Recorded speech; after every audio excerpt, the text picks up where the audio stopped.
Bilangan bab 23. Kata Bileam kepada Balak, "Dirikanlah bagiku di sini 7 buah mazbah, yaitu tempat pembakaran korban, dan sediakanlah bagiku di sini 7 ekor lembu jantan serta 7 ekor domba jantan." Balak melakukan seperti yang dikatakan Bileam, lalu Balak dan Bileam mempersembahkan seekor lembu jantan dan seekor domba jantan di atas setiap mazbah itu. Setelah itu, Bileam berkata kepada Balak, "Berdirilah di samping korban bakaranmu sementara aku pergi. Mungkin Tuhan akan datang menemuiku, dan apa-apapun yang dinyatakannya kepadaku akan kuberitahukan kepadamu." Lalu pergilah dia ke sebuah bukit yang gondol. Allah menemui Bileam, dan Bileam berkata kepadanya, "Aku telah mengatur 7 buah mazbah, dan di atas setiap mazbah itu telah kupersembahkan seekor lembu jantan dan seekor domba jantan." Tuhan pun memberitahukan kepada Bileam apa yang harus dikatakannya, lalu berfirman, "Kembalilah kepada Balak dan katakanlah demikian." Ketika Bileam kembali kepadanya, tampak Balak masih berdiri di samping korban bakarannya, disertai semua pembesar Moab. Kemudian Bileam mengungkap ucapannya, "Dari Aram, dari gunung-gunung wilayah timur, aku dijemput oleh Balak, Raja Moab. Katanya, 'Datanglah, kutuklah Yakub bagiku.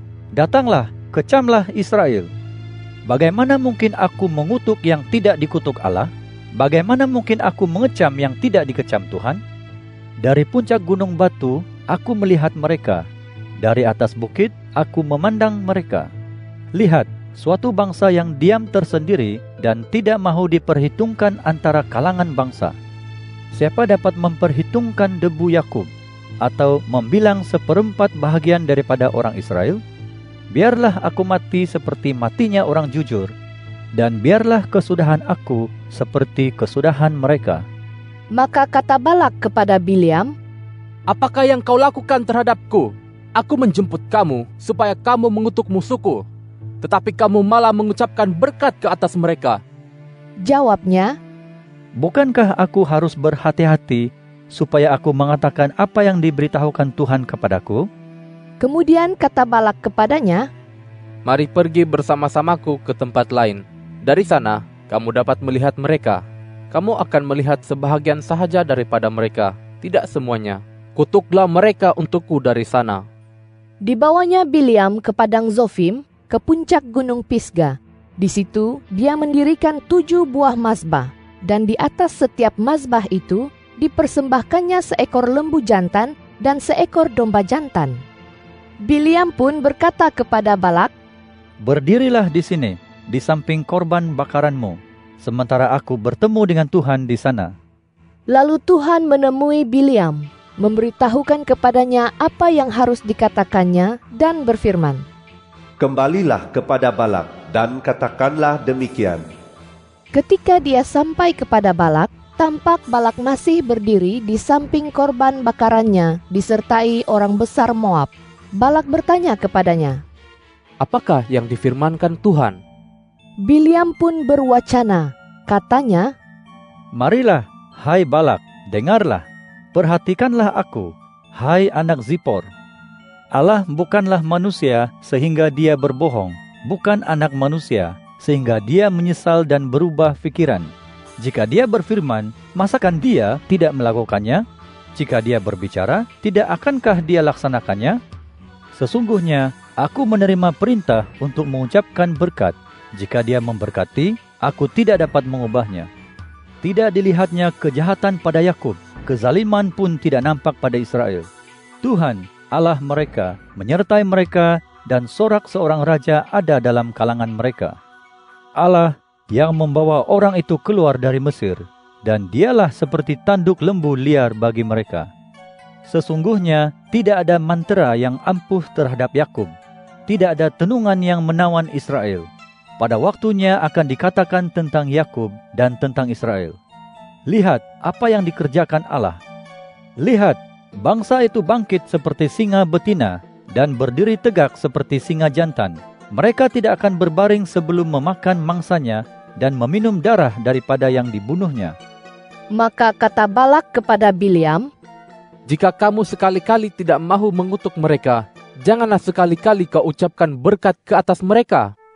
Tetapi jawab Bileam kepada Balak, Bukankah telah kukatakan kepadamu bahwa semua yang difirmankan Tuhan akan kulakukan? Balak berkata lagi kepada Bileam, Mari pergi, aku akan membawamu ke tempat lain. Siapa tahu Allah memperkenankan kamu mengutuk mereka untukku dari sana. Kemudian Balak membawa Bileam ke puncak gunung Peor yang menghadap ke gurun. Kata Bileam kepada Balak, Dirikanlah bagiku di sini 7 buah mazbah, dan sediakanlah bagiku di sini 7 ekor lembu jantan, serta 7 ekor domba jantan. Balak melakukan seperti yang dikatakan Bileam, dan mempersembahkan seekor lembu jantan dan seekor domba jantan di atas setiap mazbah itu. Bilangan bab 24. Setelah Bileam melihat bahwa Tuhan berkenan memberkati Israel, maka dia tidak lagi pergi mencari tanda seperti sebelumnya, tetapi dia menghadapkan wajahnya ke arah gurun. Bileam melayangkan pandangannya dan melihat orang Israel yang sedang berkemah mengikut suku masing-masing. Lalu turunlah roh Allah ke atasnya. Lalu dia mengucap ungkapannya. Pernyataan Bileam anak Beor, pernyataan orang yang matanya kini terbuka. Pernyataan orang yang mendengar firman Allah dan mendapat penglihatan daripada Yang Maha Kuasa, yang rebah namun matanya tersingkap. Betapa eloknya kemah-kemahmu, wahai Yakub, dan tempat-tempat kediamanmu, wahai Israel. Semuanya bagaikan lembah yang terbentang, bagaikan taman di persisiran sungai, bagaikan pokok gaharu yang ditanam oleh Tuhan, bagaikan pokok aras di tepi air. Air mengalir daripada timbanya, dan benihnya mendapat banyak air. Rajanya akan lebih tinggi daripada Agag, dan kerajaannya akan diagungkan. Allah yang membawanya keluar dari Mesir, dan baginya Allah seperti tanduk lembu liar. Dia akan melahap bangsa-bangsa yang menjadi lawannya, menghancurkan tulang-tulang mereka, dan meremukkan mereka dengan anak-anak panahnya. Dia merunduk, mendekam seperti singa jantan atau singa betina. Siapakah yang berani membangunkannya?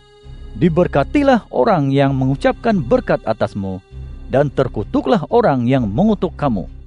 Maka menyalalah amarah Balak terhadap Bileam. Ditepuknya kedua-dua tangannya, lalu berkatalah dia kepada Bileam, Aku memanggil kamu untuk mengutuk musuhku, tetapi kamu malah mengucapkan berkat ke atas mereka hingga 3 kali. Sekarang, nyahlah kamu, pulanglah ke tempatmu. Aku pernah berkata bahwa aku akan membuat kamu kaya, tetapi lihat, Tuhan tidak mengizinkan kamu memperoleh kekayaan itu. Kata Bileam kepada Balak, Bukankah telah kukatakan kepada orang utusan yang kau kirim kepadaku, bahwa sekalipun Balak memberikan kepadaku perak dan emas yang memenuhi sebuah istana, aku tidak dapat melanggar firman Tuhan untuk melakukan hal yang baik atau jahat atas niat hatiku sendiri. Apa yang difirmankan Tuhan, itulah yang akan kukatakan. Jadi, sekarang aku akan kembali kepada bangsaku, tetapi marilah, akan kuberitahukan kepadamu apa yang akan dilakukan bangsa itu terhadap bangsamu pada kemudian hari. Lalu berwacanalah dia, katanya, Pernyataan Bileam anak Beor, pernyataan orang yang matanya kini terbuka. Pernyataan orang yang mendengar firman Allah dan mengetahui ilmu pengetahuan daripada Yang Maha Tinggi dan mendapat penglihatan daripada Yang Maha Kuasa, yang rebah namun matanya tersingkap. Aku melihat dia tetapi bukan sekarang. Aku memandang dia tetapi bukan dari dekat. Sebuah bintang akan terbit daripada Yakub, sebuah cokmar pemerintahan akan timbul dari Israel, yang akan meremukkan dahi segala Bani Moab dan merobohkan semua Bani Set. Edom akan diduduki dan Seir juga. Musuhnya akan kehilangan semua milik mereka, sedangkan Israel akan melakukan perbuatan yang gagah perkasa. Daripada Yakub akan muncul seorang penuh berkuasa yang akan membinasakan orang yang terselamat daripada kota-kota raya. Kemudian dia memandang orang Amalek lalu menyambung wacananya. Katanya, Amalek adalah yang pertama dalam bangsa-bangsa, tetapi kesudahannya ialah kemusnahan yang mutlak. Dia memandang pula orang Keni lalu berwacana lagi. Katanya, Memang kukuh tempat kediamanmu, sarangmu terletak di bukit batu. Namun demikian, orang Keni akan musnah. Tidak lama lagi, Asyur akan menawan kamu. dia meneruskan lagi wacananya. Katanya, Aduh, siapa yang akan hidup ketika Allah melakukan hal itu?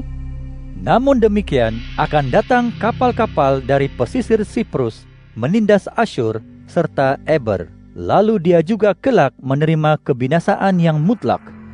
setelah itu, Bileam segera kembali ke tempat tinggalnya, dan begitu juga halnya dengan Balak. Bilangan bab 25. Sewaktu orang Israel berkelana di Sitim, umat itu mula berzina dengan perempuan Bani Moab.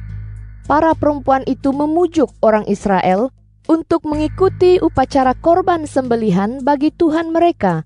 Lalu umat itu pun turut makan dan sujud menyembah Tuhan mereka.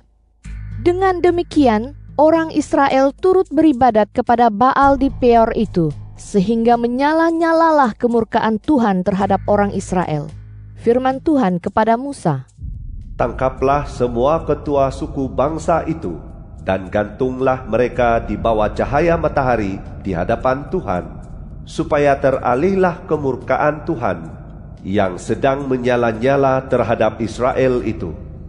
Maka kepada para hakim orang Israel, berkatalah Musa, Hendaklah masing-masing membunuh mana-mana orang kamu yang telah turut beribadat kepada Baal di Peor. Ketika Musa dan seluruh kalangan umat Israel sedang menangis di depan pintu kemah pertemuan itu, muncullah di hadapan mata mereka seorang daripada kalangan orang Israel yang membawa seorang perempuan Midian kepada sanak saudaranya. Melihat hal itu, segeralah Pinehas anak Eleazar, anak Imam Harun, meninggalkan umat itu, lantas diambilnya sebuah tombak. Dan dikejarnya orang Israel itu sampai ke dalam kemah, lalu ditikamnya perut mereka berdua, yaitu orang Israel serta perempuan itu. Maka wabak yang melanda orang Israel itu pun berhenti. Orang Israel yang mati karena wabak itu seramai 24.000 orang semuanya. Firman Tuhan kepada Musa, Pinehas anak Eleazar anak Imam Harun telah menyurutkan kemurkaanku terhadap orang Israel. Begitu bersemangat dia membela kehormatanku di tengah-tengah mereka, sehingga aku tidak memusnahkan semua orang Israel dalam cemburuku. Oleh sebab itu, katakanlah bahwa sesungguhnya aku mengurniakan kepadanya perjanjian damaiku. Dia dan keturunannya kelak akan memperoleh perjanjian jawatan imam untuk selama-lamanya, kerana dia begitu bersemangat membela Allahnya serta mengusahakan pendamaian bagi orang Israel. nama orang Israel yang mati dibunuh bersama dengan perempuan Midian itu ialah Zimri anak Salu, seorang pemimpin kaum keluarga Simeon. Manakala nama perempuan Midian yang dibunuh itu ialah Kozbi anak Zur. Zur ialah seorang ketua suku daripada kaum keluarga orang Midian. Firman Tuhan kepada Musa, Lawanlah orang Midian dan tewaskanlah mereka, kerana mereka telah melawan kamu dengan tipu daya. Mereka memperdayakan kamu, baik dalam hal Peor maupun dalam hal Kozbi, saudara perempuan mereka, anak pemimpin Midian yang dibunuh pada waktu wabak melanda atas sebab musibah Peor.